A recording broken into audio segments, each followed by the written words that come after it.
კარს მოგვადგა UFC-ს ისტორიული ივენთი, რომელიც ჩატარდება თეთრ სახლში და მთავარ ბრძოლაში იქნებიან ილია თოფურია და ჯასტინ გეიჯი. რამოდენიმე დღის წინ კი შეგვიძლია ვთქვათ, რომ ჯასტინ გეიჯი მიქარა და ის ისეაც მცირე შანსები რაც ჰქონდა, მე მგონი უფრო მეტად შეამცირა. მოკლედ, პირდაპირ თემაზე რო გადავიდით. თუ არ ჩავთვლით ამ ბოლო ამბებს, ბილდაპში ჯასტინ გეიჯსა და ილია თოფურიას შორის დიდად უხეში სიტყვები და პირადული შევარწმუნებები არ ჩანდა. ანუ ეს ბილდაპი ისე გრძელდებოდა, რომ ძალიან პროფესიონალურად ეგებოდა ორივე ამ საკითხს და არნაირი ესეთი მტრობა არ ქონდათ მათ.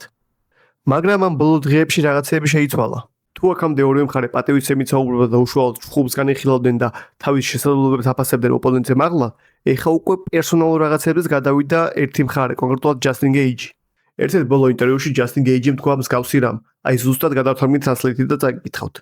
ეს ბიჭი მხოლოდ ხრიკია, ის საკუთარ თავს მეფეს უწოდებს, თავს ღმერთს ათვლის, რა შემაწუხებელი პატარა ნაძირალაა. ვერ წარმომედგენია, რომ მასთან ერთად 30 წუთი ვიქნებოდი ოთახში და უსმენდი როგორ ლაპარაკობდა საკუთარ თავზე. და ბოლოს იძახის ესეთ ცოტა უცნაურ სისულელეს, ანუ მაგის ცოლი რო იყო, მეც გავშორდებოდიო. ნუ ზუსტად ამ სიტყვებით არ უთქოს მისი ცოლი რო იყო გავშორდებოდიო, მაგრამ კონტექსტი ეგ იყო, მეც დავტოვები მასო ახსენა იმ კონტექსტში, რომ ცოლი დაშორდა ილიას. ნუ დაშორდა რა, ერთმანეთს დაშორდნენ, ვის დაშორდა არ ვიცი.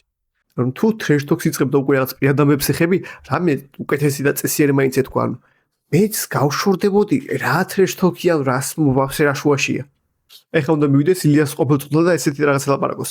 აუ მაგასთან როგორ იყავი საერთოდ ამდენი ხანი, აი რაღაც ესეთი ტექსტი შეესაბამება ჯასტინ გეიჯის ამ მომენტში. ანუ ილია თოფურესთვის შედარებით ახალ და სენსიტიურ და ბოლოდროინდელ თემას შეიღო ჯასტინ გეიჯი, მაგრამ არც ისე სახარბიელოდ. ანუ გამოვიდა რომ პირადში გადავიდა, მაგარი ვერაფერი ვერ თქვა და თქულა შეიძლება ილია თოფურია უფრო გააბრაზა. ანუ ამით შეიძლება რომ ის უმცირესი შანსიც კი რაც ჰქონდა თოფურიას დამარცხების კიდევ უფრო შეამცირა. ნუ რა თქმა უნდა რეალურად რო ვისაუბროთ ახლა ეს სიტყვები არაფერს არ შეცვლის ილიას განწყობაში და მომზადებაში და ისევ გაუხეთქავს თავს როგორც მანამდე აპირებდა. მაგრამ ძალიან უცნაურად გადავიდა უაზრო ტრეშ ტოქში ჯასტინ გეიჯი რაც უცნაური მოსმენი იყო. ანუ გადარამე ტრეშ ტოქი მიყვირს და ვაიმე ეს რა კადრა და ეგეთ რაღაცას საუბრობა არა, უარესის მომენტები ნეგაციებით და ლოგიკურია ამ ფაით ბიზნესში, მაგრამ როცა არნაირი დაპირისპირება არ იყო პერსონალურ ლეველზე ამ ორ მოჭრობას შორის და უცებ არსაიდან ესეთ რაღაცთან ესეთ უცნაურ რაღაცას იძახი მოულოდნელია. ჩვენ შეგვიძლია ვივარავდეთ რამ გამოიწვია ჯასტინ გეიჯის გაბრაზება და მე მაქვს ერთი იდეა. რამოდენიმე დღის წინ გავრცელდა ნაწყვეტი ინტერვიუდან, სადაც ჯასტინ გეიჯის მამა საუბრობს ამ ჯასტინ გეიჯის მომავალ ბრძოლაზე.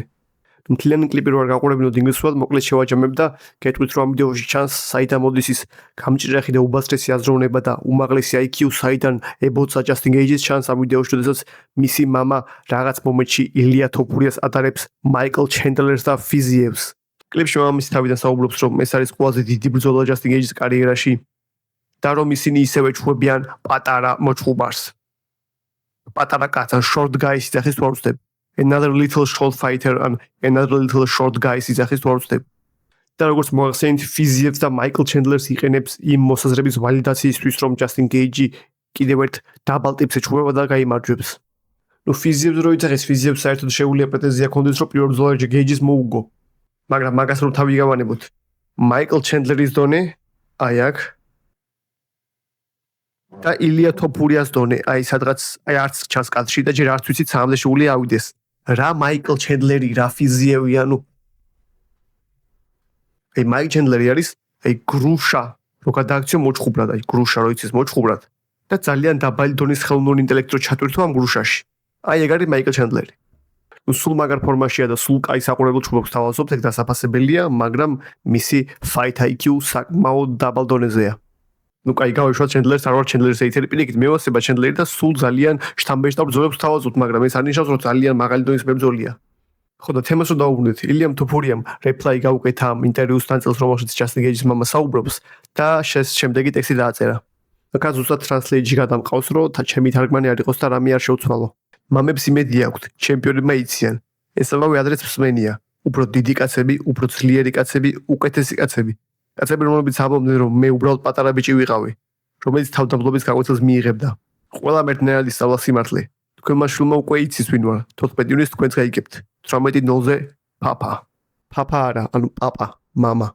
თავისებური ცეცხლწაკიდებული კალმით დაწერილი ტვიტი შემოგთავაზა ილია თოფურიამ, რასაც უკვე მიგვაჩვია მან და სულ საკმაოდ ცივი, მაგრამ ბევრი თქველი სიტყვები აქვს ხოლმე. აი სწორედ ამაზე ვიძახდი. ეს შეიძლება იყო ის, რამაც ცოტათი ჯასტინ გეიჯი გააღიზიანა, როცა პირდაპირ მამამისს მიმართავდა ილია თოფურია. შენმა შვილმა უკვე იცის ვინ ვარ და შენ 14 ივნისს გაიგებო საკმაოდ ცივი ისწრები უთხრა პირდაპირ თან ანუ ტვიტში ჯასტინ გეიჯის ვაფშე არ ესაუბრებოდა ანუ ვაფშე არა საერთოდ არ ესაუბრებოდა და პირდაპირ მამამისს მისწერა ფაქტიურად ეს ტვიტი და მაგან შეიძლება გამოიწვია გაბრაზება ჯასტინ გეიჯში მაგრამ ჯასტინ გეიჯის ეს გაბრაზება არაფერში არ წაადგება ისე რა უმწეო შეგრძნება ილია თოფურეს ოპონენტი ხარ ანუ ვერც საუბრით ვერ აჯობებ მიუხედავად იმისა რომ 27 ენაა მისთვის ინგლისური საუბრითაც ვერ ჯობნი ჩხუბში ხო რა თქმა უნდა ვერ აჯობებ confidence-ში და თავის წარდგენაში ხო ვერავინ ვერ აჯობებს ანუ რაში უნდა შეეჯიბოს ჯასტინ გეიჯი რომ ცოტა თავდაჯერება მიიღოს და რაში უნდა თქვას რომ სამაგიერო თამაში უფრო მაგარი ვარ ვერაფერში ერთ-ერთი უპირატესობა ჯასტინ გეიჯის ის აქვს რომ ამერიკელია და ჩხუბი ამერიკაშია თეთრი სახლის წინ მორჩა მიგვირს ესე რომ გაწირა UFC main event-ი რომ თავარ ჩხუბში რომელიც ხდება თეთრ სახლში ამერიკელი მებრძოლი 99% ძალიან ცუდ დღეში ჩავარდება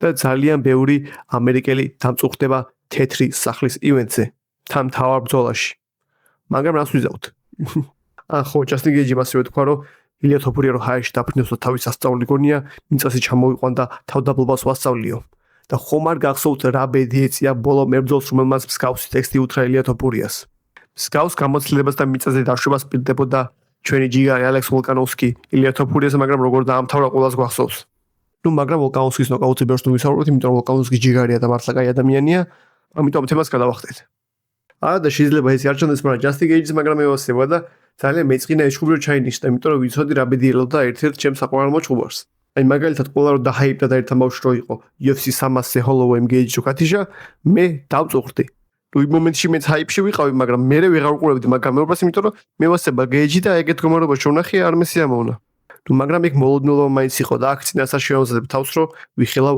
განადგურებულ ჯასტინ გეიჯის ისე კიდე კაი თეთრ სახლშია და ესეთი ისტორიული ივენთია თორე აი ამ ვიდეოშიც ვახსენე რომ ეს ბრძოლა თოფურესთვის ცოტა დროის კარგვა მგონია რა ან უზღვაო ფავორიტია ყველა ელოდება თოფურიასგან გამარჯვებას და ვეღარ ვიხილავთ შოკს და სიურპრიზს თოფურიასგან რასაც აქამდე ვხედავდით ანუ როცა ვოლკანოვსკი დაანოკაუტა ოლივერა დაანოკაუტა ჰოლოვეი დაანოკაუტა ანუ ესეთი ლეგენდები რო დაანოკაუტა სადაც ვოლკანოვსკიზე ძალიან ბევრი არ ელოდა ჰოლოვეი ისტორიაში არასდროს დაანოკაუტებულა ოლივერას პირველ რაუნდში თავი გაუხეთქა და ყველაფერი შოკი იყო ასე თუ ისე და გეიჯისთან ვერაფერი ვერ იქნება შოკი აი თუ პირველ რაუნდში ძალიან უნიკალური საბმიშეინთარ დაასაბმიდა გეიჯი მაშინ არ გაგვიკვირდება არაფერი ანუ სულ რომ მასვიდალის ნოკაუტის რეკორდი მოხსას და პირველივე 3 წამში დაანოკაუტოს ეგეც არ გაგვიკვირდება ამ ბრძოლაში ამიტომ როგორც ბრძოლა ცოტა დროის ფლანგვა მგონია თოფურიასთვის და როდესაც თოფურიას იშვიათად ხედავთ ოქტაგონზე მაგალითად წელში ერთხელ ჩხუბობს ხო ის ერთი მინდა იყოს სპეშალ და მართლაც გამორჩეული და ჯასტინ გეიჯი არ არის საკმარისად გამორჩეული ოპონენტი ილია თოფურიასთვის